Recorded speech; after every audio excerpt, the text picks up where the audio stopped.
Welcome to the Great Detectives of Old Time Radio from Boise, Idaho. This is your host, Adam Graham. If you have a comment, email it to me, box13@greatdetectives.net. Follow us on Twitter at Radio Detectives and become one of our friends on Facebook, facebook.com/Radio Detectives. Before we do get started, I do need to let you know the program's brought to you in part by the financial support of our listeners. And I want to thank our two latest Patreon supporters. Jeff, supporting the show at the rookie level of $2 or more per month. And also want to thank Michelle, supporting us at the Master Detective level of $15 or more per month. You can support the show on a monthly basis for as little as $2 a month at patreon.greatdetectives.net. You can also give a one-time donation, support.greatdetectives.net. Well, it's time for today's episode of Michael Shayne. As usual, this comes from sometime in 1948.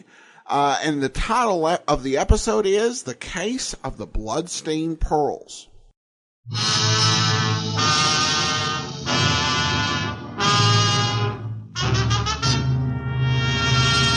I'd have sworn someone was standing right behind me. I started to turn, and I heard something come down over me. I tried to duck, heard a ripping sound and blood running wildly down my arm. A knife. I tried to grab the arm. I couldn't reach it. The knife was coming down again.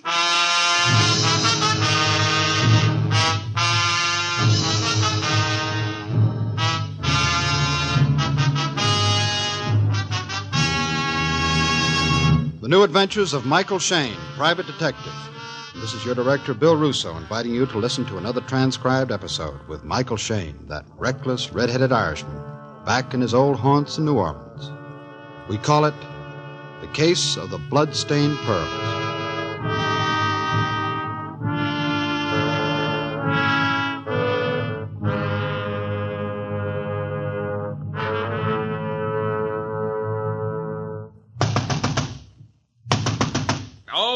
Okay, I'm coming. Open up. Come on, open up.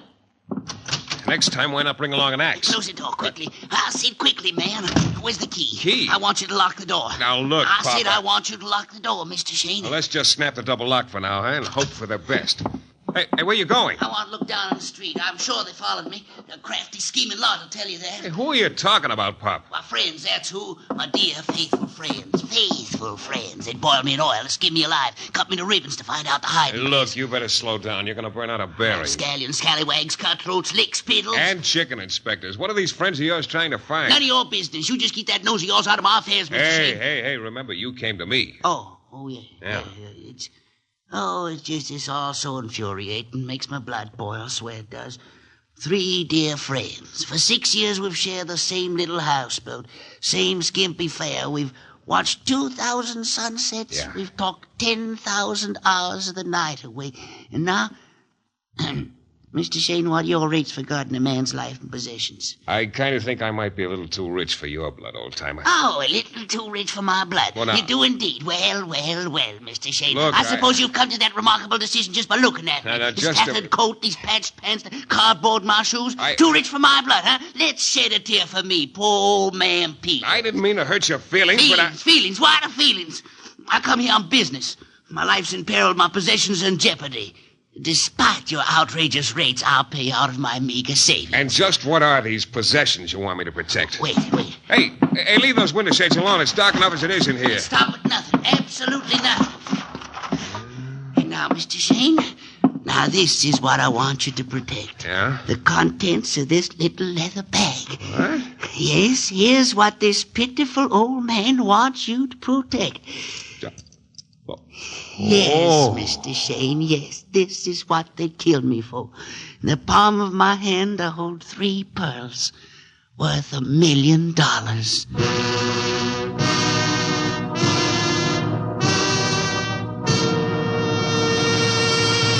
In a moment, we'll return to Mike Shayne and the case of the blood-stained pearls.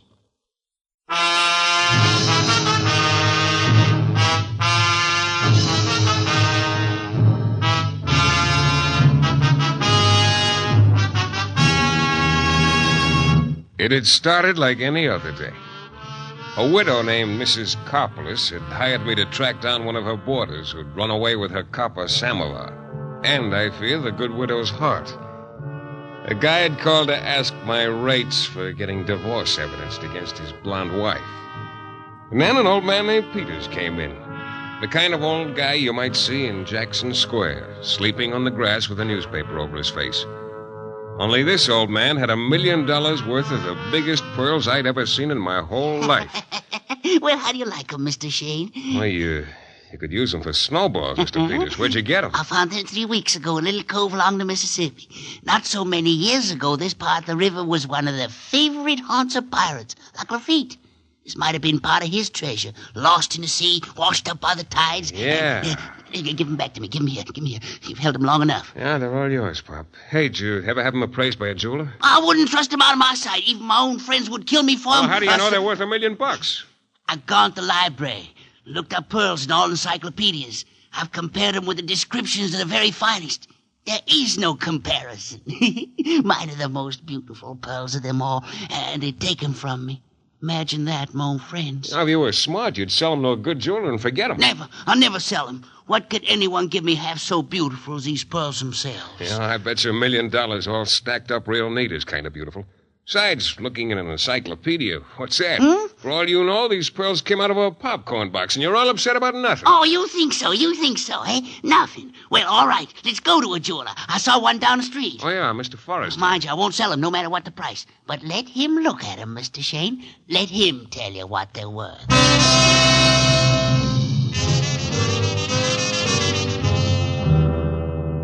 Well, Mr. Forrester? Well? Go on, tell us, Mr. Shayne, what they're worth. He thinks they might have come out of what was it, a popcorn box. Tell him, go on, tell him. I've never seen anything like them. Mm-hmm. They're priceless. You hear, Mr. Shayne? You hear? Now give them back to me. Give me here. Yes, of course. My beautiful little ladies. Now Mr. Shayne knows your worth, yes? Now he won't balk you anymore. Well, what would you say they were worth, Mr. Forrester? Well, I wouldn't even try to give you an estimate, Mr. Shayne.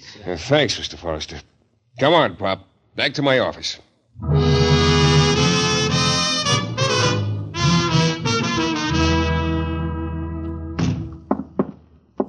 Okay, Pop, have a seat. Now you'll take me seriously, Mr. Shayne. These people who you think are trying to take the pearls from you... I don't think. I know. They kill me for it. Yeah, all right. You say you live with them on a houseboat, huh? Yeah.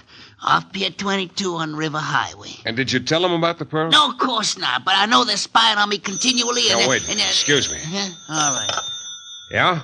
Mr. Shayne, this is Forrester, the jeweler. Yeah? I thought I'd better call you as soon as you got back to your office. Why? Is the old man still with you? Yeah. Then don't let on who's talking to you. What's that? I didn't want to break his heart. I could see what the pearls meant to him, and as long as he never tries to sell them, well, why should we hurt him? You mean... They're paste, Mr. Shayne. Nothing but paste. At the very most, they are worth $5. Well, how do you like that? Shayne, I wish you'd hurry. I don't have all day. Yeah. Well, thanks. Thanks for calling. Goodbye. Now, Mr. Shayne, now we can talk business. I've already gotten the business. But go on, Mr. Peters. So old man Peters hired me to protect his $5 worth of imitation pearls. I overcame the real Shayne long enough to tell him he could pay me at the end of the month, by which time I was sure he'd be out of my hair. He left the office, and I forgot about him. Then, one night, he caught me in one of my less happy moods. The office rent was 2 weeks overdue. 3 of my checks had bounced. I was stretched out on my couch feeling jollier than words can say, and the phone started ringing. Yeah. It's me again, Peters. Look, Peters, I wish you'd stop calling me. What kind of a detective are you anyhow? Threatened, followed day and night, and you wish I'd stop calling. Oh, what is it now? I know who's been following me. I saw today for the first time. Look, this is not good. It's bad for you and it's bad for me. You come up to my office. I'm going to break it to you, gently. Break what to me? You just come on up, Pop. Don't you want to hear who was following me? You'll tell me when you get here. We'll trade little secrets.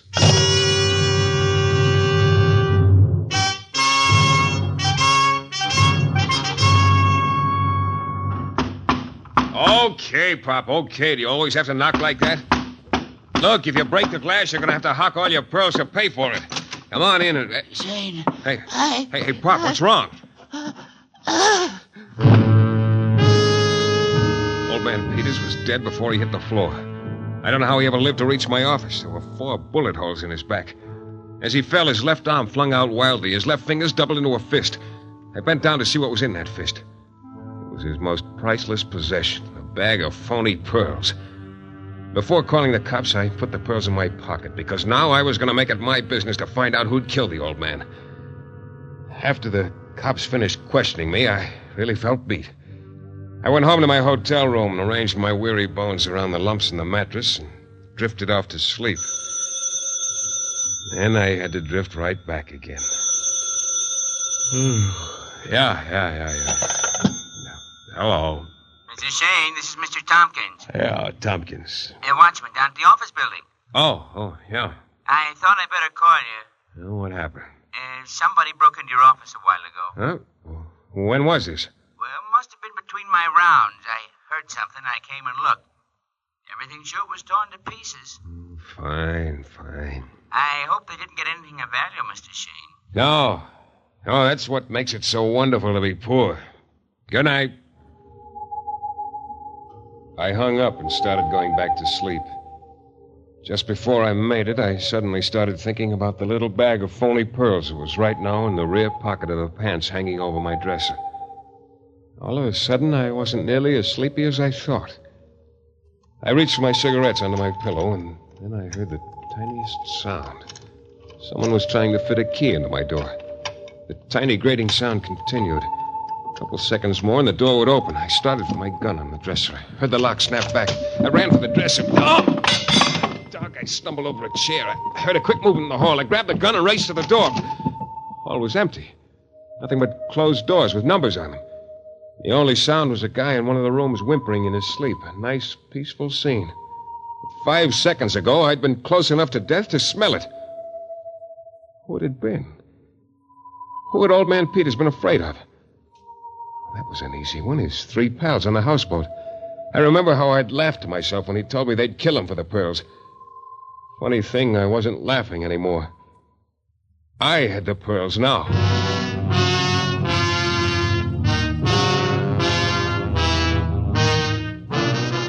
In a moment, we will return to Mike Shayne and the case of the blood-stained pearls.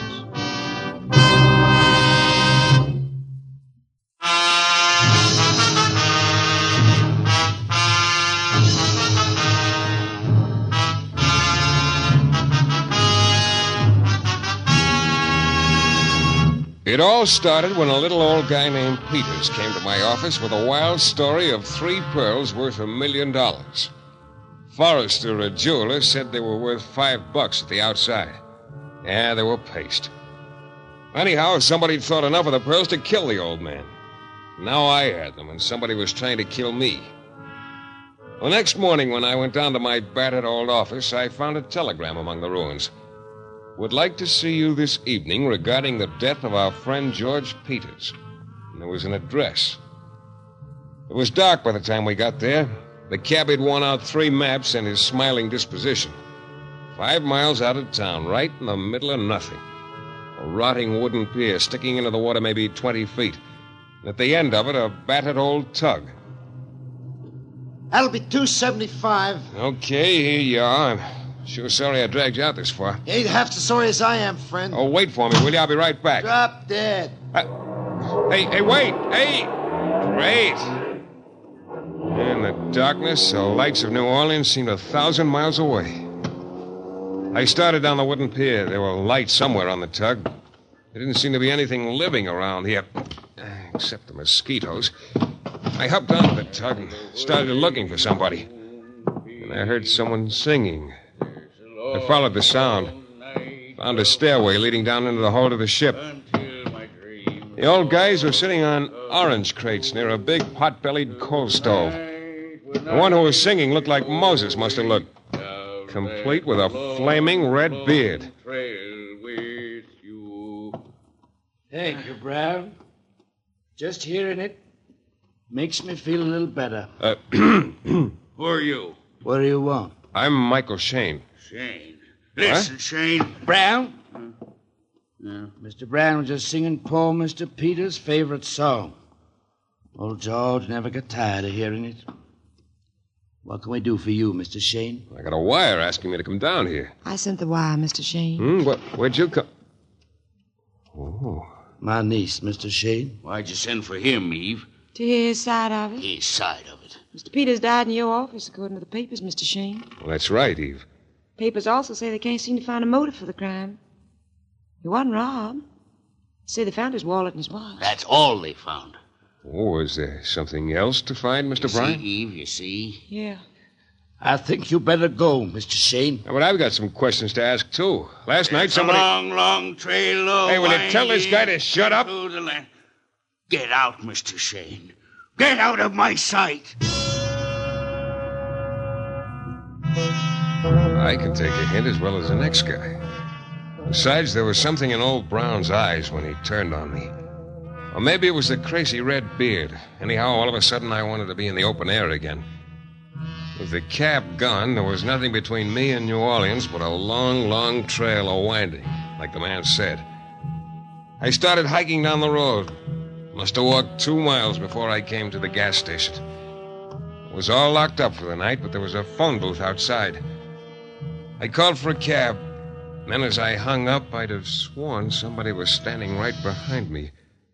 I started to turn. I tried to duck. I heard a ripping sound, a knife. I tried to grab the arm, and instead my fingers closed around the blade. I felt the blade cutting into the flesh. There wasn't any pain, just a warm wetness. I couldn't reach the knife.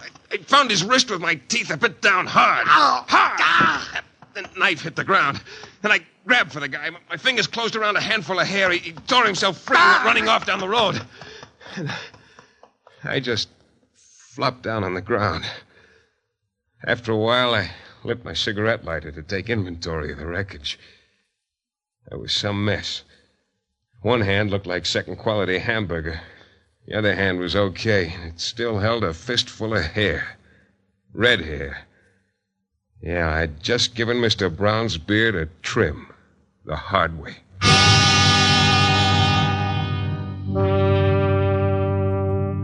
The cab showed up about an hour later. But instead of going to the city, I headed back to Pier 22. I was just groggy enough and mad enough to want the rest of that red beard. I marched down the gangway again, but this time there was only Eve putting a coffee pot on the stove. She heard me and she turned. What? Mr. Shayne. Here is he? I'm going to kill him. Where is he? You heard. Look at you. Oh, never mind that. Just tell me where I can get my hands on that bearded old goat. You gotta let me help you now. Here, sit down, please. Yeah, maybe I better. Only for a minute, though. Let me get your coat off now. Good heavens, Mr. Shayne, just look at you. Yeah, nice old man you are, Mr. Brown. Hey, easy with the coat. He'll take the arm right with you. Mr. Brown didn't. Yeah, he sure did. I've got half his red beard to prove it. I was afraid something like this was going to happen. I don't know what to say. You better say it with mercurochrome and bandages. Yeah, didn't think it was this bad myself.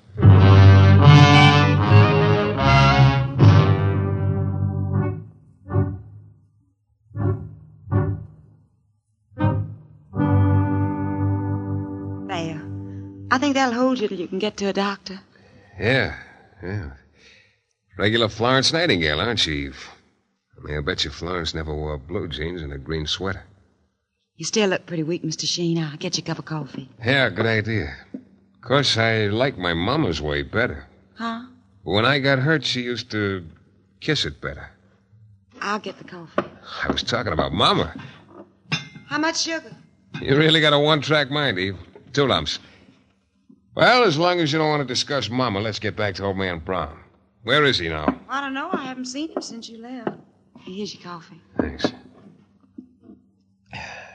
It's good and hot. You know, I'm glad you're not in on this. In on what? This whole business, Peters, Pearls, Brown. I don't understand you. Oh, of course you don't understand. It takes a particular kind of woman to understand. Now, I've been in this racket so long, I can spot a wrong dame like that. That's remarkable. Oh, nothing remarkable about it, Eve. They'll say something, or look at you in a certain way. You get to know, you get to feel. Drink your coffee. It's getting cold, Mr. Shayne. Yeah, everything they do, the perfume they wear, the way they dress, everything's a promise. You fall for the promise and end up in the gutter. I understand people like that, honey. But you don't understand people like Mr. Brown. Do you, Mr. Shayne? What's there to understand? A bag of pearls explains everything. Mr. Brown with his ferocious red beard. You know what he was? Milkman in Chicago. Yeah, I should have stayed there. Trapped in a dull, monotonous job. Year after year. Finally pensioned off so he could crawl into a corner and die. Hey, My uncle and poor Mr. Peters, they were like that, too. Wasting the last precious years. But always dreaming of escape. It's hot in here, Found isn't their it? escape in this old houseboat on the Mississippi. Pooled every penny they had to buy it. It was worth it. Look, I don't feel Can't so imagine good. how happy these three old men were. Can't imagine how fond they became of each other. Something wrong, Mr. Shayne? Sick. Stomach. What? Your faith in me was a little premature, Mr. Shayne. I poisoned your coffee.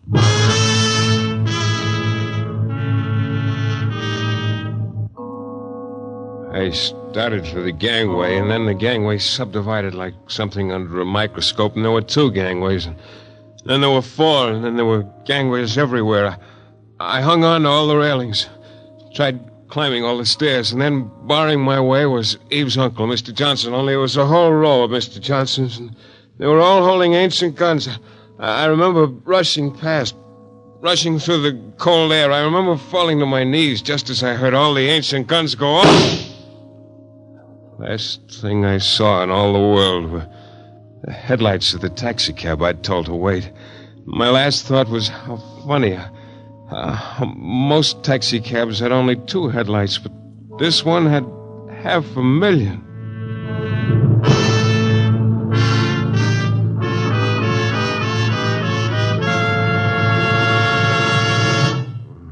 Well, looks like he's coming out of it, Doc. Yes, he's a lucky boy. Shayne, you must have cornered the market on 4-leaf clovers. You had enough poison in you to... Take it easy, Mr. Shayne. You're going to be all right. There was this Eve you keep talking. Eve, that double-crossing dame. Oh! The cab driver who brought you here gave us the address. Now, look, you go to sleep, kiddo. I'll pick him up. No. Oh, wait for me. Hand me my pants, Doc. Mr. Shayne, I absolutely won't be responsible for what Hand me happened. my pants. After what I've taken from those 3, I wouldn't miss a payoff if it took my last corpuscle. But, Mr. Shayne... Will you hand me my pants? Inspector... Yeah? Since I'm the guy they ran through the meat grinder, will you let me finish it off my way? What do you mean, Shayne? On the way out to the houseboat, I want to pick up a jeweler named Forrester. So we picked up Forrester. The poor guy was so scared to hear us pounding on his door at 2 a.m, I thought he'd never live to make the houseboat. It was almost 3 when we got there, but Eve and Brown and Johnson were still up, sitting around the red-hot coal stove like they'd been expecting us right along. Eve jumped up as we clattered down the gangway. Mr. Shayne, Mike, you all right? Yeah, that coffee, it was better than tonic. You ought to bottle it, Eve. You really have something there. Mr. Brown, your beard doesn't look quite so flowing tonight. Okay, Inspector, take over. I'm arresting all 3 of you on the charge of murder. What? Before you take them away, I want to show them this.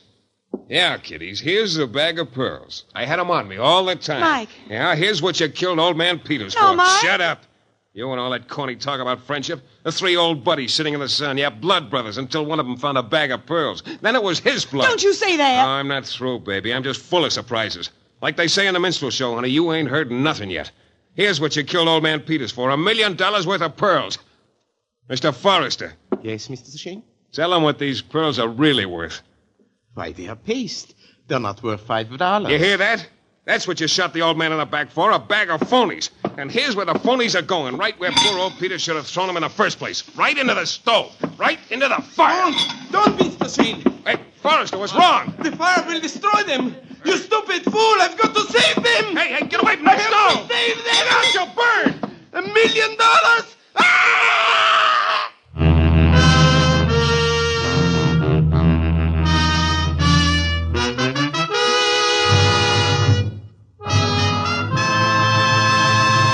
In a moment, we'll be back with the thrilling climax to tonight's Michael Shayne adventure.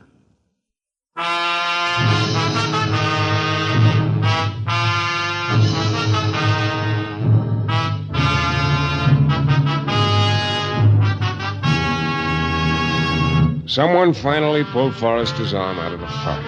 And while we waited for an ambulance, Forrester blubbered out the whole story. How he'd killed Peters for the pearls.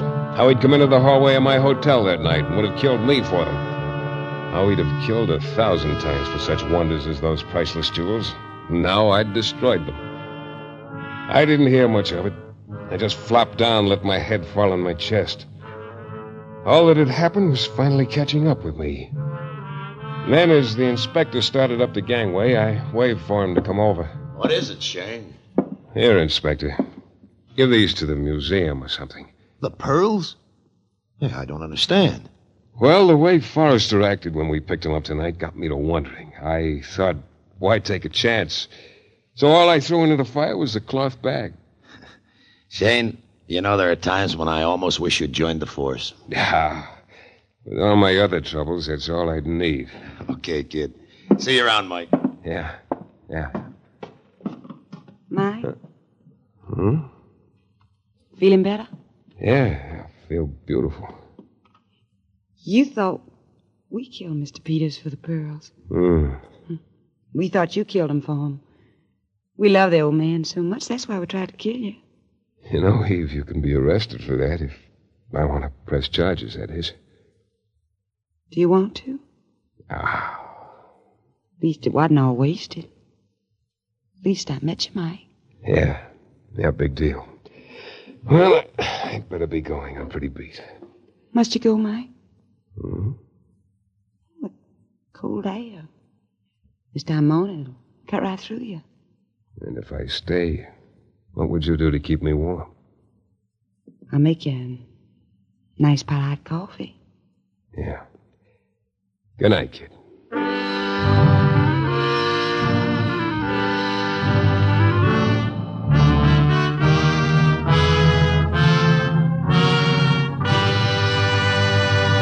This is your director, Bill Russo.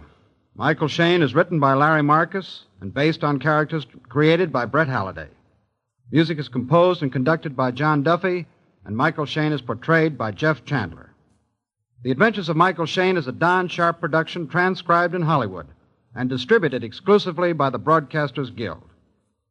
Next week, Mike Shayne, against his will, gets involved in an exciting story of romance and intrigue. I hope you'll be listening.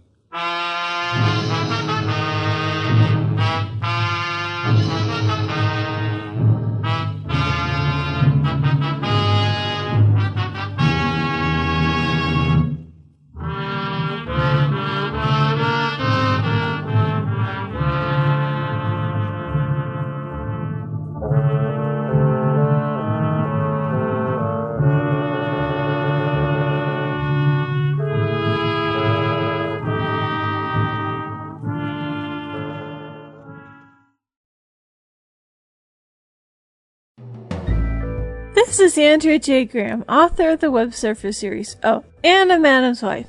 You're listening to the Great Detectives of Old Time Radio.